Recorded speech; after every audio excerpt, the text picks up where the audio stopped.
Hello, I'm Kyle Perkino, and today I'm going to do a review of a really shitty thing, unfortunately.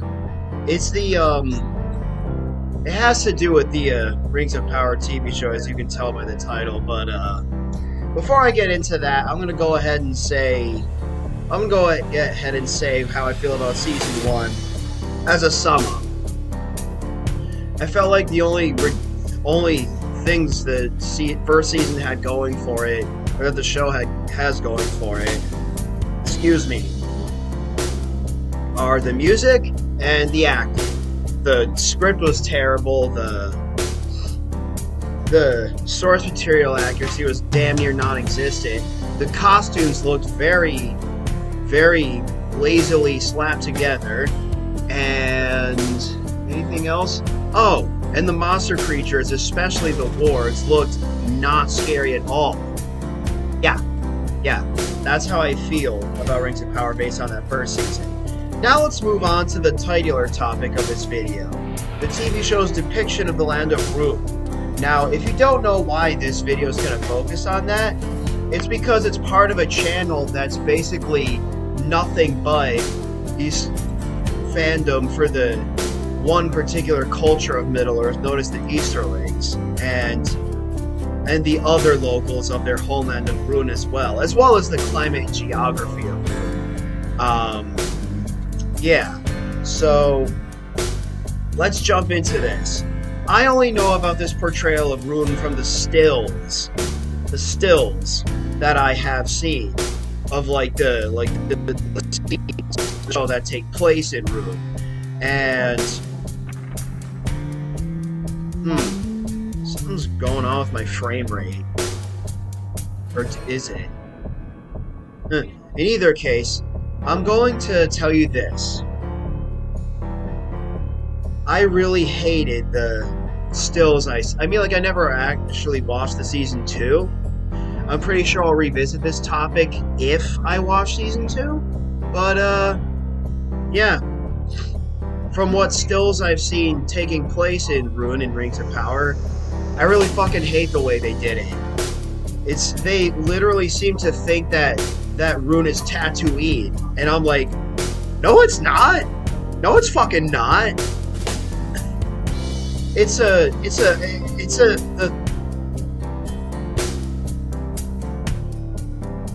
literally exactly what the Lord of the Rings book says on page 400. Oh yes, I have this knowledge ready for this video.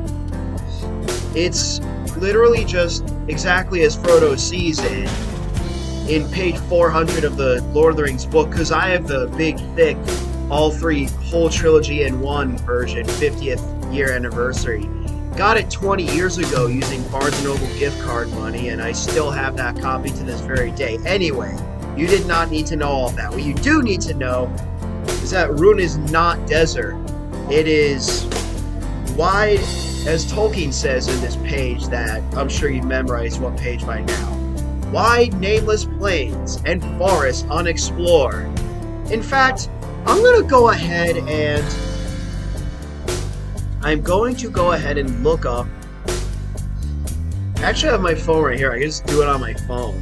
I'm going to use the Wikipedia app on my phone to look up the terms plain and forest right fucking now, so that I could get a proper glimpse of what Rhûnish landscape is in actual Middle-earth. Alright, so expanse of land that is mostly flat and treeless. I almost said trat and flealess. Dumbass. But yeah, anyway. Expanse of land that is mostly flat and treeless. So basically flatlands, and what was the other geographic term? Forest? Yeah, here it is. Dense collection of trees covering a relatively large area. So we know from most maps of Middle-earth that Rhûn is this big fucking landmass that we usually only see the westernmost slice or sliver, whatever word you want to use, of, or edge, I guess. westernmost edge of in most maps of Middle-earth. However, there are other maps that include other forests besides that one on the lonely northeastern corner of the Sea of Rhûn. And there are other ones, and that also include that spinal tract of mountains that run down the land of Rhûn like a spinal cord, hence why I call it that. Known as the Orocarni or Red Mountains. Most would only know about those from the Silmarillion Unfinished Tales and also Peoples of Middle-earth books. Yeah. So, yeah. So, the geography is ass because it's literally just a wannabe medieval Tatooine.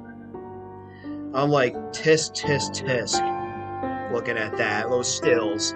Because, again, I only know about this from seeing screenshots and stills and photographs of the show's portrayal of this mystical land, this mystical pocket of Middle-earth. It's not just mystical, it's enormous, too. You can actually Google image search Rhûn and find maps of it that go beyond the eastern edge of most mainstream maps of Middle-earth. But yeah, so I'm not surprised at all that Rhûn would have so much room for so many large plains and large forests, because being a landmass, it's, again, freaking enormous. What else? Oh! And logically, it stands to reason that further north, the plains would be tundras and tundras, and the forests, mostly boreal forests, which I looked those specifics up on Wikipedia as well. They're like Arctic and subarctic plains and forests. In Rhûn's case, I imagine they were mostly subarctic though. Anyway. Then the furthest south would be all savannas and tropical forests. Because, further north you go in real life or in Middle-earth, the colder it gets. Further south you go, it gets hotter. Or at least, if you're in the northern hemisphere. At least. So, let's review. Or no, not yet. Yeah, and if you thought, wow, I spent almost 8 minutes just talking about the geography being wrong in those Rings of Power stills that I have seen, without seeing the actual show or episodes that they're from. So I cannot comment on that stuff. I'm just mostly commenting on stills here. Let's move into the Easterlings, the humans that are the majority population of that land. They look like medieval brass-helmeted Tusken Raider ripoffs, which is basically how they look to me, and to me, that is a look that is very goddamn terrible. Yeah. So, there's so much wrong, and you know by now what media from Rings of Power I'm commenting on for this review. I don't need to say a third or fourth time, do I? Good. So, they're basically like blue-clothed and brass-armored Tusken Raider spin-offs, and it really does look like Shrek! Yeah. Ugh. And that's not to say, and if you think that's bad, just hear me when I talk about what the other, less common peoples of Rhûn in Rings of Power are, versus what they are in the actual lore. You have a Dollar Tree Saruman that, thank God, turned out to not actually be Saruman. Whew! I can go easy on that one. Yay! Because I'd rather compliment than criticize, unless it's constructive criticism. I really don't like being a detractor of anything, but anyway, you don't need to know that. What you do need to know is that in addition, you have a Dollar Tree Saruman, and you have geographically misplaced hobbits, referred to as Harfoots for some reason, and yeah. I'm like, holy shit. This is only stills I'm looking at, and already I can tell it's fucking awful.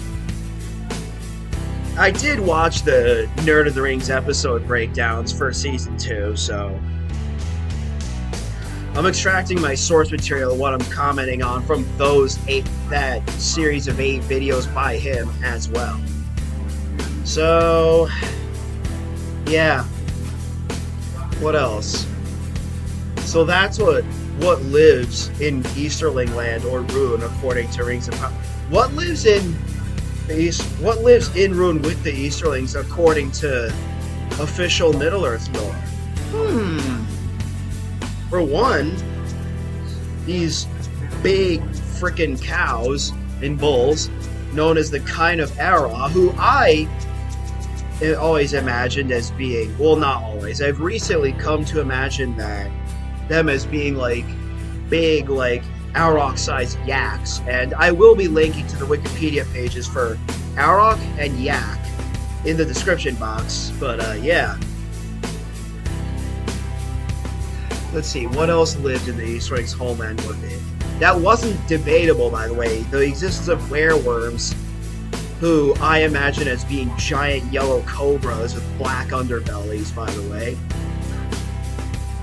That, even I will admit that that's debatable whether or not those actually lived in Rhûn.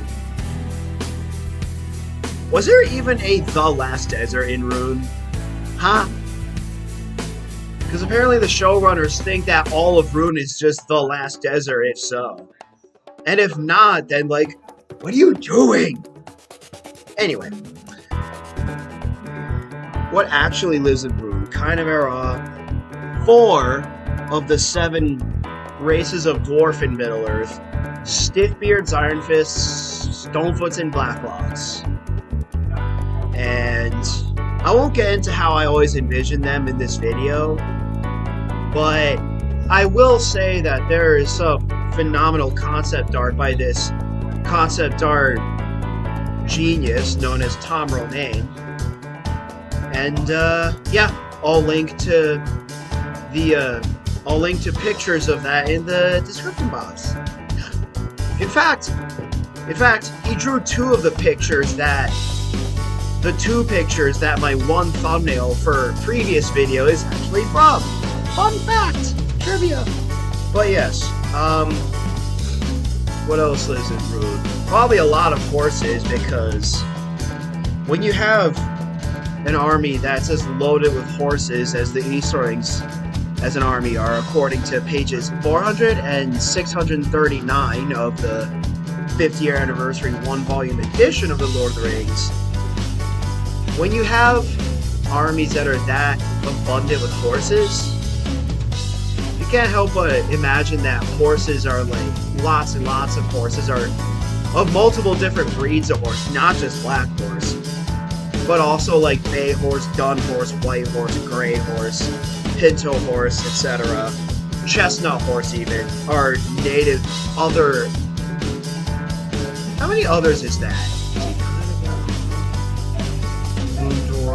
Okay, so other natives of Rhûn being like I would guess at least half of the horse populace in Middle-earth. Don't quote me on that, please don't. Yeah.